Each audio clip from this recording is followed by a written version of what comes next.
This is the Straight Truth Podcast, biblical answers to difficult questions from a Christian worldview. Pastor, one of the more common questions we receive here at Founders, especially based on your experience, is when people are moving from one place to the next. Or maybe they have friends or family that are moving to another state, and they ask us, is there a sound church in this area? And if there isn't, what they might do. We've actually addressed this from time to time. But based on your own experience, you have been a church planter and you've done a sort of church reformation, even here at Founders many years ago. So I'd like to discuss that just briefly here. What are the strengths and weaknesses of doing an option like a church plant in a place where there isn't a sound church, or maybe like an area of a large city like Houston, where there isn't a sound church, not the whole city, but an area, versus going to a church and do a kind of revitalization, maybe a small church, they haven't had sound teaching for a long time, or just in need of reformation. What are the strengths and weaknesses of each approach? Yeah, the beauty of a church plant is you're not having to overcome a long history of tradition. So one of the challenges when it comes to Reformation work is a lot of patience is needed because you're dealing with an established situation. Most of the time, a settled congregation that has been in a place for a long time, and frankly, a group of people who deserve respect because they've been there for some time and have fought the battles and all the rest that explains the church's existence. But if their history has not been as spiritually healthy, biblically healthy as it should be, then you're trying to turn a ship that needs to be turned, but it's going to take patience because there's a tradition in place that has to be overcome. Church plant, you don't have that. And so that part is easier. The difficulty of a church plant is that you have usually a smaller group of people at the beginning. You've got a handful of people that are going to be involved in the planting of the church. You usually don't have facilities in place. You don't have land. You don't. In our culture, where we think about a church having its own property and buildings and things like that, you have none of that. And so there's that sense of instability, a lack of a track record. The community doesn't know anything about the church's witness because it's brand new in a community. All those things are difficult. Sometimes financial difficulty. Sometimes supplying for the pastor's family is a difficulty as a result of new church starts. So there are advantages, less to overcome in terms of history and tradition. There are disadvantages, usually in the realm of finances or facilities or longevity of testimony. And so those are some of the difficulties. Reformation, the blessing, established congregation, usually the facilities are there, all of that sort of thing is in place. Sometimes even finances are in place that make things easier. Difficulty, as we've already mentioned, belief systems that are not sound in some cases, and those things have to be taught. And so there's a need for patience and prayer and just loving people faithfully for an extended period of time until minds and hearts change. Yeah. Might there be a certain type of pastor that is better suited towards one instead of the other? Yeah, maybe. I don't think that every man is made for what we might call missionary work. I mean, church planting is really that's what it is. Yeah, it's missionary work. Maybe the New Testament evangelist comes to my mind as well. Timothy, Titus, going into pioneering places, establishing new work. Not every man finds that his gift mix is made for that.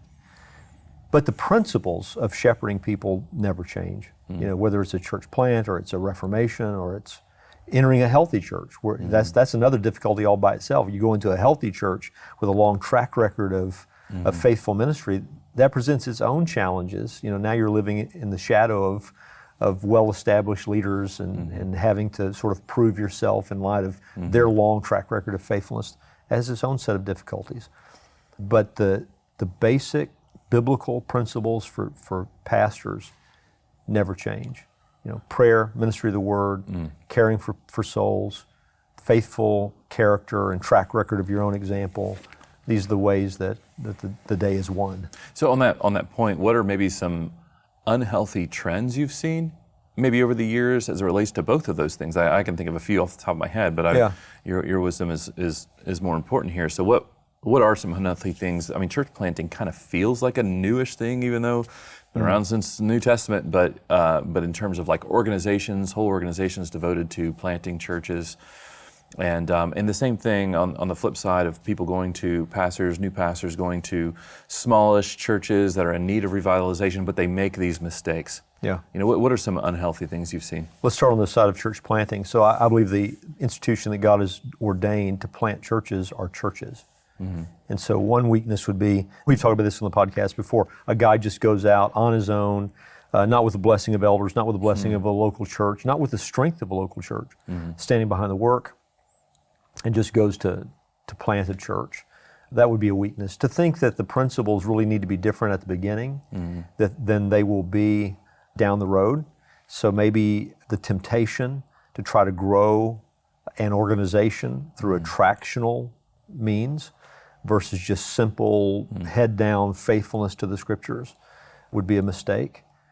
Starting a church with a group of people who have been wounded can be a real challenge because it's not so much what we're here to be, it's more about what we don't want to be. We don't want to be where we left. That's true. Yeah. And so the focus tends to go that direction, helping them reorient their thinking to say, no, even if they came out of hurtful situations, what we want to do is look to the scriptures and just obey the word of God and have that be our mindset. So those are some of the weaknesses. I'd be interested to hear some of the others that come to your mind. On the side of mistakes made when you are in a Reformation sort of situation, the number one mistake is moving too quickly. Yeah. It's thinking, change. Everything has to change right away. I know when I came here, my mindset was I'm going to love the people, I'm going to preach the Word of God, and the Lord will bring change in His time. There are deal breakers. I mean, there are non-negotiables where you go, maybe even on the candidating side, the being interviewed for taking one of these churches. I can't come here if it's going to be like this, right? So there are issues that you might need to address before you even go there. But the things that you can live with, secondary matters, it's not the way you would want to see it done. It's not the way you believe the Bible teaches it should be done. But they really are, second tier sorts of issues. Just go in and love the people, preach the word, and give time and space for the Lord to change hearts. That's what you should do. And I see young men oftentimes come in, guns a-blazing, and everything's got to change right away. And they don't have, if you think of trust, sort of like a bank that you make deposits in. If you love people faithfully and preach the word faithfully and live the truth in front of people, you're accumulating trust points that later on can be accessed when it comes to some important issue.